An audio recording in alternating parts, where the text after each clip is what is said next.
Olá pessoal, vamos dar início aqui à nossa aula de Direito Civil, tá? Entendendo uma determinação da nossa instituição. Estamos passando atividade no Google Sala de Aula e vídeo aula também para explicar os assuntos, né? Aqueles artigos que eu passei nas nossas turmas. A gente vai complementar então agora com alguns vídeos, né, para que vocês não fiquem desassistidos nesse período de isolamento.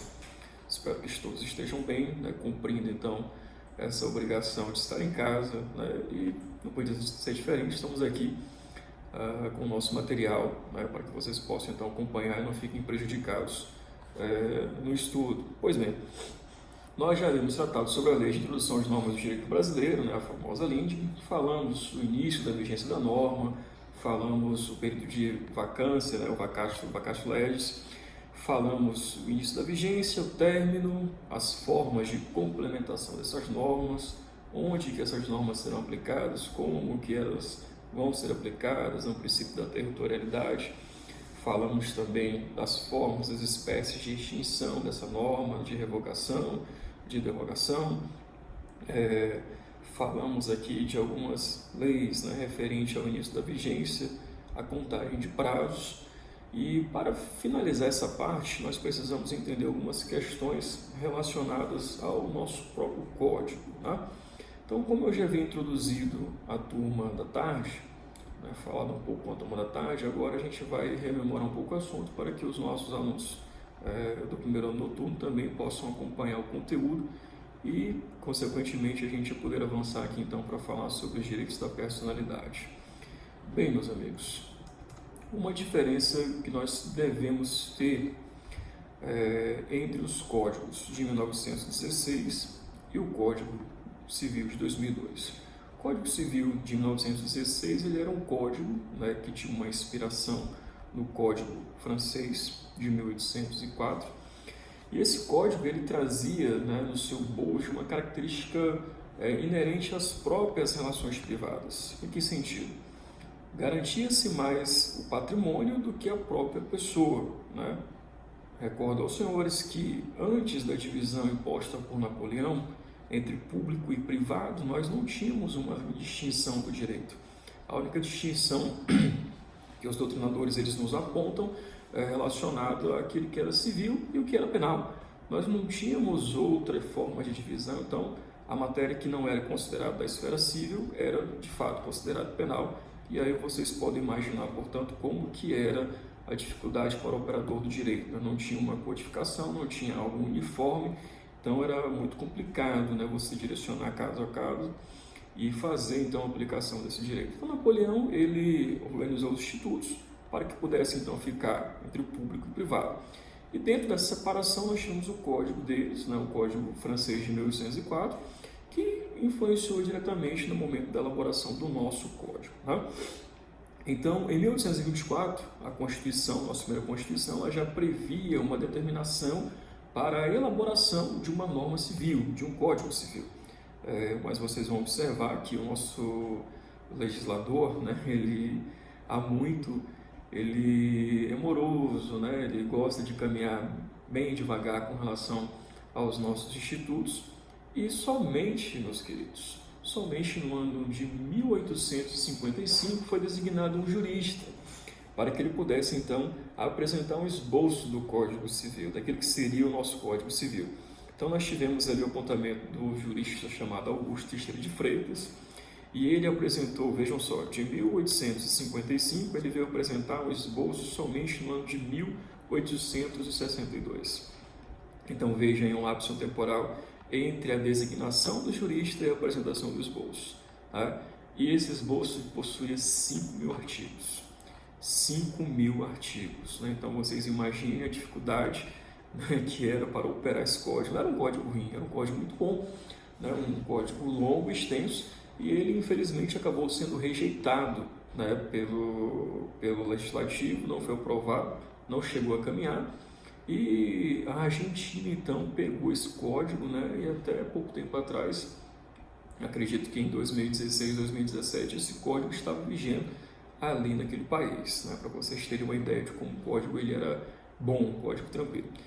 Então foi em 1899 foi designado então um novo jurista, né? Clovis Bevilacqua, então foi incumbido desta missão de elaborar um novo projeto do Código Civil. Obviamente ele levou um tempo muito menor, apresentou esse projeto e mais uma vez, né, demonstrando a morosidade do nosso legislador, do nosso poder legislativo, somente tivemos essa aprovação já em 1916 desse código que é chamado de Clovis Bevilacqua.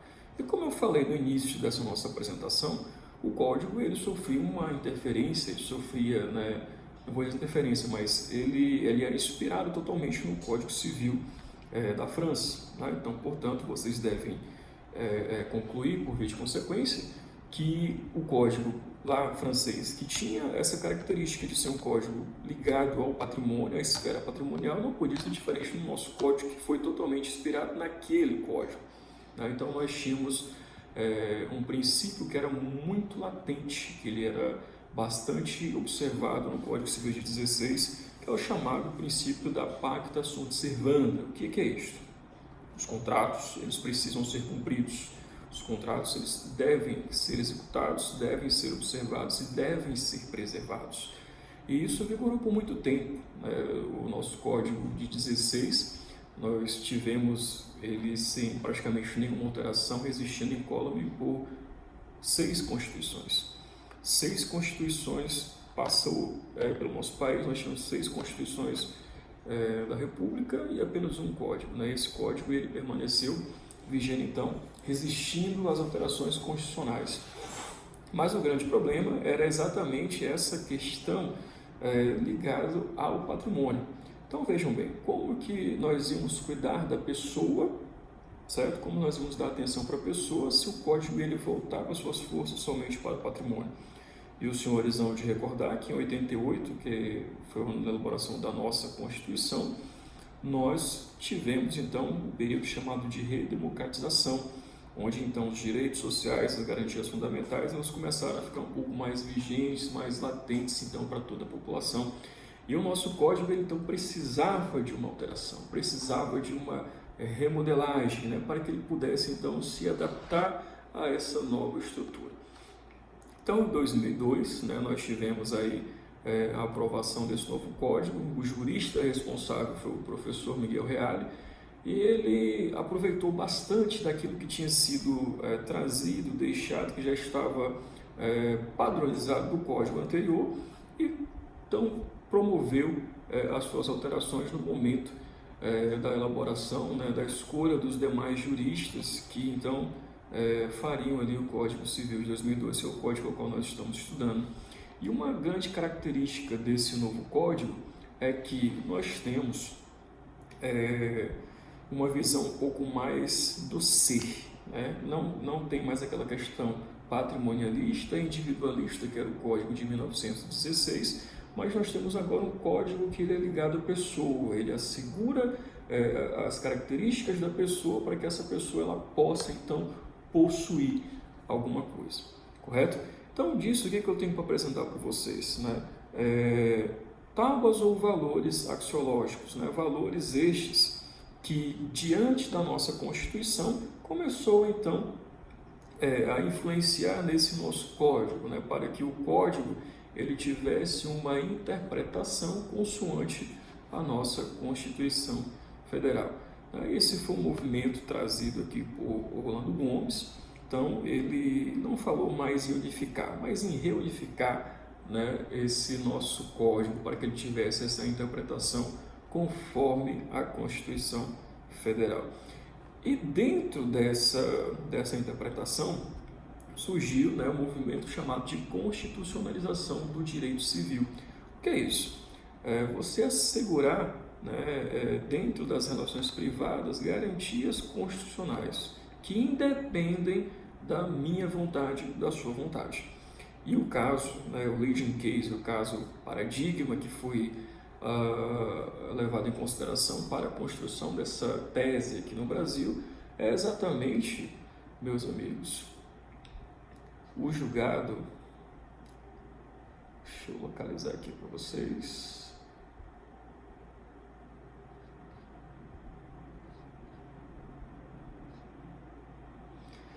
Recurso extraordinário 201 de 819 do Rio de Janeiro. Recurso extraordinário 201/819 do Rio de Janeiro, que onde o ministro, né, Gilmar Mendes, ele reafirmou a tese chamada de eficácia horizontal dos direitos fundamentais. Então isso surgiu aonde? Né? Qual foi o caso? Qual foi o processo? A União Brasileira dos Compositores. Né? Eu lembro que eu assisti numa aula do professor Cristiano Chaves, ele conta até de forma cômica como é que teria sido isso, né? Nos dizeres do professor Cristiano Chaves. Ele fala que dentro dessa União Brasileira de Compositores, né, ali no Rio de Janeiro, eles buscavam excluir uma pessoa que não estava se enquadrando dentro daquela comunidade, dentro daquela união de pessoas, de compositores. E então alguém propôs a exclusão dessa pessoa, né, desse chato. Ele foi prontamente excluído ali numa reunião qualquer e não lhe foram assegurados, né, o direito de ampla defesa e do contraditório, nem o chamado devido processo legal.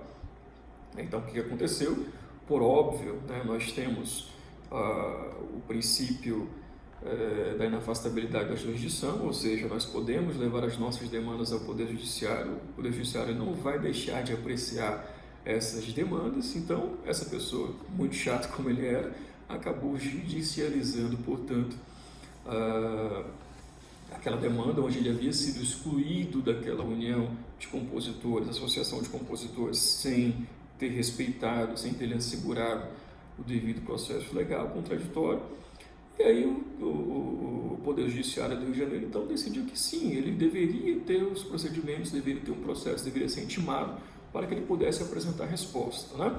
Só que, por que esse processo chegou ao Supremo Tribunal Federal?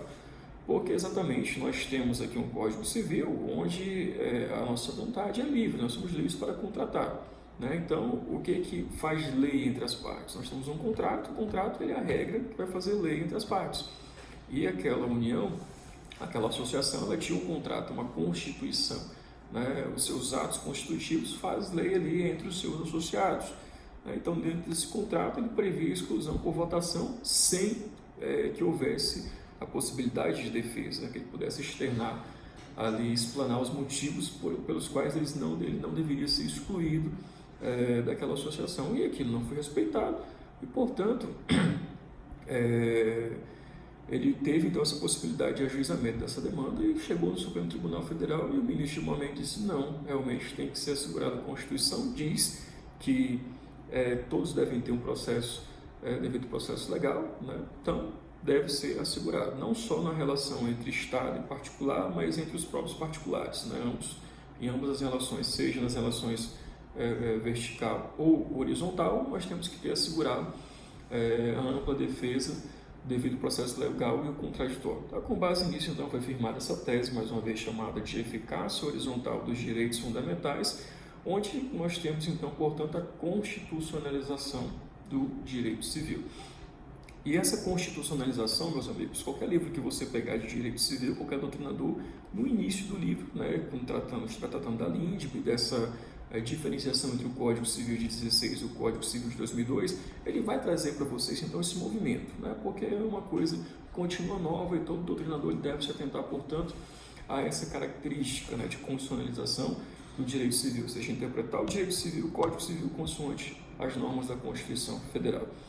E disso pode surgir para vocês um questionamento, mas isso não é uma interferência? Não é interferência do poder público dentro do poder privado?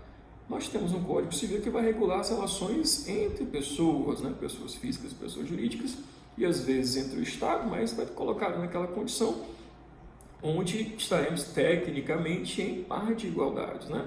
Mas isso, meus amigos, é um pouco diferente do que nós chamamos de publicização do direito civil ou dirigismo contratual. Explico.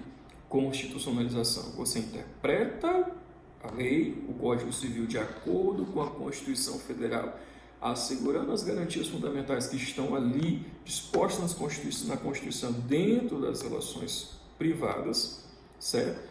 E o dirigismo contratual ou publicização do direito civil é de fato uma interferência mínima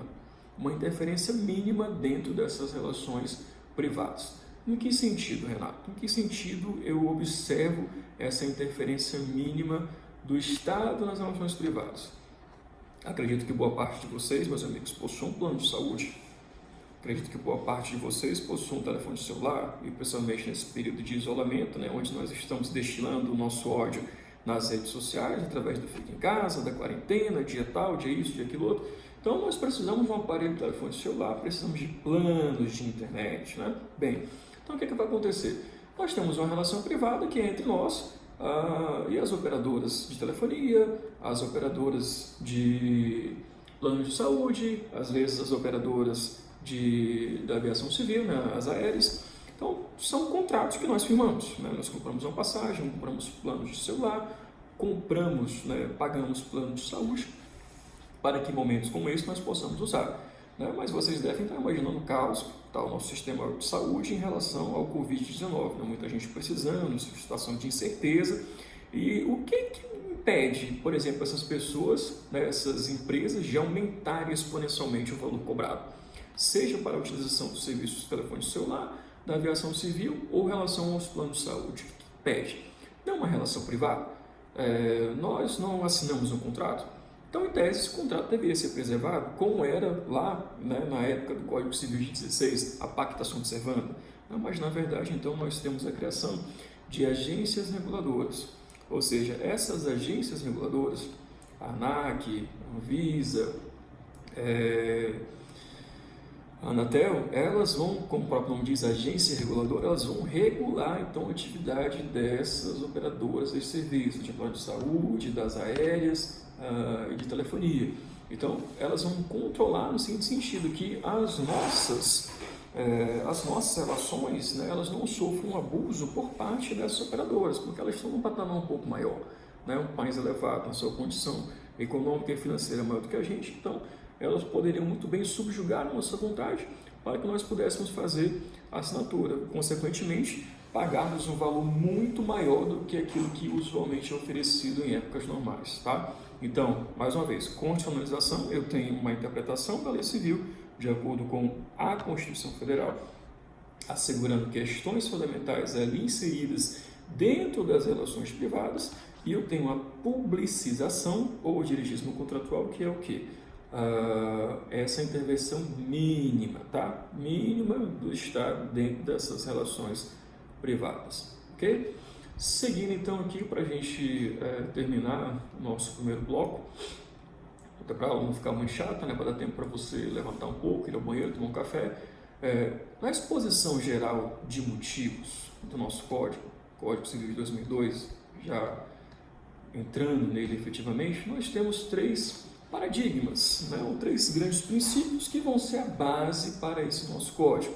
Base que deve ser observada, né, que vocês vão enxergar isso na leitura do código, ele por inteiro. Então, o que é isso? Quais são esses paradigmas? Vamos lá. Primeiro, a eticidade. O que é a eticidade? A eticidade está ligada à ética, né? Eu vejo aqui como um neologismo, uma palavra nova, a eticidade. O nosso código, meus amigos, ele espera que cada um de nós, dentro das nossas relações, venhamos a nos comportar de maneira ética, uma ética mínima. Então, exemplo, quando você acorda, você olha para o lado, cumprimenta seu filho, cumprimenta sua esposa, seus parentes, quando você vê, você fala bom dia, boa tarde, boa noite, oi, tudo bem, como está? E, obviamente, você espera uma resposta, né, seguida de uma pergunta, tudo bem, e com você? Né? Você esbarra em alguém na rua, você diz o quê? Desculpe. Né? E a pessoa, então, retribui ali, tudo bem, não tem problema? Então, são coisas, né, comportamentos éticos mínimos que cada um de nós tem dentro das relações cotidianas. E o nosso código, ele espera que nós venhamos a nos comportar consoante essa ética mínima. Né? Então, e essa ética vai estar ligada, obviamente, a uma boa-fé, que, diferente lá da PAC que está se observando, ou seja, a força obrigatória dos contratos, vai acabar sendo mitigada, ou seja, um princípio que abrangia todas as relações civis, né? Ou seja, você contratou, você precisa cumprir. Agora, em substituição a isso, nós temos a boa-fé objetiva. E podem ver, conceitua para mim o que é a boa-fé objetiva. É um conceito aberto, né? Um conceito aberto, e o julgador, quando ele observar o teu processo, observar a tua demanda, então, consoante a boa-fé objetiva, naquele caso ele vai fazer a aplicação do direito. Né? Lembramos que a LINDB ela nos permite isso, né? Que dentro da aplicação da lei, lá no artigo 5º, né, o juiz ele vai atender aos fins sociais, portanto, que se dirige àquela norma. Tá? Então vejam que há essa abertura para que o juiz, então, ele possa, né, julgar o caso. Não estou dizendo aqui, meus amigos, que ele vai julgar de forma isolada, sem afastar da legislação. Não, mas ele vai fazer uma interpretação. Isso é uma grande vantagem para alguns, né, e para outros já não vem com bons olhos, essa possibilidade que o jogador tem, dentro daquele caso, fazer uma aplicação no entender dele, né, de acordo com a boa-fé que ele entende para aquele momento. Tá? Então, a boa-fé vai estar seguindo vocês, igual o ex-namorado persegue no Facebook ou no Instagram, vai encher o saco da vida de vocês inteira. Tá? Então, vão se acostumando com a boa-fé objetiva, que ela deve estar presente, portanto, em todas as relações. Tá certo? Um exemplo dessa boa-fé objetiva no nosso código. Eu sei que vocês são pessoas jovens, né, e talvez tenham começado a beber há pouco tempo, provavelmente não vão lembrar, acho que dos idos de 90, anos 2000, não sei, mais ou menos, as publicidades das marcas de cerveja. Né? Nós tínhamos ali as publicidades da Kaiser, da Skol, né, que desce redonda, aquela coisa toda, e nós tínhamos uma cerveja que estava surgindo no mercado. Então, muitos cantores famosos, eles foram contratados para fazer publicidade para essa marca de cerveja, a marca chamada Nova Skin. E a Nova Skin, né, criou um movimento chamado Experimenta. Né? Isso na boca do povo pegou, né, grudou com chiclete, né? Todo mundo ficava, experimenta isso, experimenta aquilo, não sei o quê. Tudo em decorrência dessa publicidade da Nova Skin. E ela contratou um boêmio, né, uma pessoa que realmente entendia, vamos colocar assim, de cerveja, que é o Zeca Pagodinho. Zeca Pagodinho, então, ele acendeu a publicidade da Nova Skin, levantava a cerveja e dizia, experimenta. Aí pensa você, meu amigo, que está iniciando na boêmia agora. Você vê Zeca Pagodinho praticamente um imortal relacionado a essa questão da bebida, e aí ele te indica, ela toma Nova Skin. E as vendas da Nova Skin elas começaram exponencialmente a crescer, a subir. Meus amigos, coisa de 2 ou 3 meses depois, assim que encerrou o contrato, a Brahma foi lá, contratou Zeca Pagodinho para fazer a publicidade da cerveja dela. Pense no conflito. Nós tínhamos então uma ascensão da Nova Skin relacionada à publicidade que o Zeca Pagodinho estava fazendo, e depois, quando o Zeca Pagodinho foi contratado para fazer a publicidade para a Brahma, as vendas da Nova Skin, assim como subiram, caíram imediatamente. E aí a grande pergunta era aquela, né? Será que Zeca Pagodinho estava correto? Será que ele fez alguma coisa errada? Se nós observássemos somente sob a ótica da pacta sunt servanda, ou seja, do cumprimento do contrato, Nova Skin contratou Zeca Pagodinho para fazer a publicidade e ele assim o fez. E vocês sabem que o contrato ele tem um prazo, né, determinado. Eu não posso explorar a minha imagem ad eterno. Então, dentro daquele prazo ali que foi pré-determinado, para que ele pudesse então elaborar as publicidades, ele cumpriu fielmente. Mas não havia uma cláusula de impedimento que ele não fizesse uma publicidade para outra marca de cerveja. Então, desculpem, assim que terminou o contrato com a Nova Skin, ele começou então a fazer uma publicidade para outra marca, para a Brahma. E aí houve então um prejuízo naquelas vendas, né? E houve uma judicialização disso. E quando o Zeca Pagodinho foi apertado, ele é malandro, o que ele disse? Opa, peraí, mas está aqui, ó. O contrato diz que eu tinha que fazer a publicidade X, X e Y. E eu fiz a publicidade. E agora, né, eu estou livre disso. Mais uma vez, se fôssemos interpretar somente pela pacta sunt servanda, ou seja, pelo cumprimento obrigatório dos contratos, Zeca Pagodinho estaria certo. No entanto, nós temos um novo código que ele, como eu falei há pouco, a boa-fé precisa estar presente nessas relações. A boa-fé tem que ser observada. Pergunto a vocês, Zeca Pagodinho, ele observou a boa-fé? Não observou a boa-fé. Né? Então, se vocês abrirem aí no artigo 422 do Código Civil, ele vai trazer para a gente a seguinte Redação. Vejam só. Os contratantes são obrigados a guardar, assim na conclusão do contrato, como em sua execução, os princípios de probidade e boa-fé. Então vejam, eu tenho que guardar no início, durante e depois. O fato de Zeca Pagodinho ter feito a publicidade para outra marca de cerveja, ainda que depois da vigência desse contrato, meus amigos, não observou-se ali, portanto, a boa-fé. Vejam, o exemplo que eu citei, esse caso. Foram coisa de 2 ou 3 meses, meus amigos. Foi uma coisa assim muito rápida que acabou impactando negativamente na Nova Skin, porque ele havia mudado de lado, né? Havia mudado de lado no momento da publicidade. É claro que essa, vamos colocar, quarentena, ela não pode ser ad eterno. Né? Por exemplo, Zeca Pagodinho poderia fazer publicidade de outras cervejas? Poderia, né? Um ano depois, né, 7, 8 meses depois, não tem problema, mas uma coisa assim, muito rápida, né, uma coisa tão rápida assim que acabou prejudicando então ali as vendas da Nova Skin. Né? Para vocês terem uma ideia, por exemplo, no direito empresarial nós temos a possibilidade de alienação do estabelecimento empresarial, né, a compra e venda do estabelecimento empresarial. Cito aqui o exemplo que aconteceu, o Daiane foi comprado, né, pelo, salvo engano, o grupo da Uninorte, através de um contrato de alienação do estabelecimento empresarial e depois virou mercado. Né? Nesses contratos, por exemplo, a pessoa ela precisa respeitar uma cláusula de restabelecimento. Né? E quando eu sou silente com relação a isso, o prazo é de 5 anos. Tá? Então, por exemplo, se eu não vi o contrato, tá, de compra e venda do Daiane, mas se naquele contrato não dissesse nada relacionado ao tempo de restabelecimento, ou seja, o quanto que os empresários ali do Daiane poderiam reativar o seu comércio, é 5 anos, meus amigos. Então vejam, até a boa-fé está presente nessas relações. Tá? Então o Zeca Pagodinho acabou tendo problemas, né, com relação à Visquim, porque ele foi fazer publicidade logo em seguida para a Brahma e isso, portanto, não houve o respeito ali à boa-fé objetiva. Tá? Dando continuidade, vamos falar sobre o segundo princípio. Né? O primeiro foi a eticidade, o segundo agora a socialidade. O que é a socialidade, meus amigos? A socialidade, né, está ligada à função social. Então, o nosso código ele tem um porquê, né, dos seus institutos.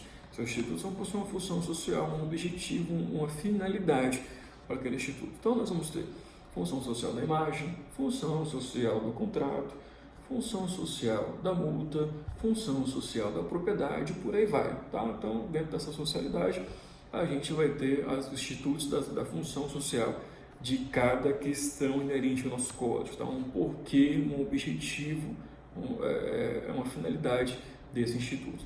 E para fechar nessa primeira parte da nossa aula, nós temos o princípio também, né, o terceiro e último paradigma chamado da operabilidade, ou em alguns livros aí vai estar chamado de operatividade. O que é isso? O código ele é de fácil operação. Tirando raríssimos artigos, raríssimos institutos, nós temos, de uma simples leitura, nós vamos conseguir compreender o que é esse código, o que é esse instituto. Né? Então, por exemplo, desde a sua organização, nós já percebemos, então, uma certa lógica nesse nosso código. Então, nós começamos com aquilo que nós estamos estudando agora. É a parte geral, que é relacionado, né, a questões gerais que serão observadas por os demais institutos, nossa personalidade, nossa imagem, nossa morte, os nossos bens, o negócio jurídico, os requisitos de validade, de anulabilidade e nulidade do negócio jurídico, prescrição e decadência, ou seja, a estabilização das relações, né, que vai assegurar segurança jurídica nas relações. Então, o Instituto da Prescrição e Decadência serve exatamente para segurança jurídica e a questão da prova. E logo em seguida, né, na parte geral, primeira parte geral do código, parte especial, nós teremos o mundo das obrigações. Então, a obrigação de dar, fazer ou não fazer ou de pagar. E depois, né, observadas as vicissitudes dessas obrigações, temos os contratos, temos a parte de família, a parte de sucessões. Então, nosso código ele já é bem estruturado com relação a isso. Perfeito? E uma coisa que é a chave desse nosso novo código, né, um dos exemplos que eu posso dar para vocês também, além dessa organização, dessa operatividade dentro dessa organização, nós temos a distinção entre prescrição e decadência. Né? Quando eu comecei a estudar direito civil, prescrição ainda era a perda da ação. Né? Ensinava-se isso ainda, vocês vão aprender esse ano que não. Prescrição não é a perda da ação, é simplesmente a perda da pretensão. A ação vai estar ali, você pode mover quando você quiser, mas passados os prazos prescricionais decadenciais, você não vai poder exigir através, pedir ao Estado que obrigue compulsoriamente essa pessoa a cumprir determinada obrigação. Tá certo? Então a gente fecha aqui essa parte relacionada à estrutura do nosso código, né? Cumprimos a parte da LINDB e agora a parte final, a distinção do código 16 com o código de 2002. E agora, efetivamente, vamos entrar no código e vamos falar sobre a nossa personalidade, tá bom? Volto daqui a pouco. Um abraço.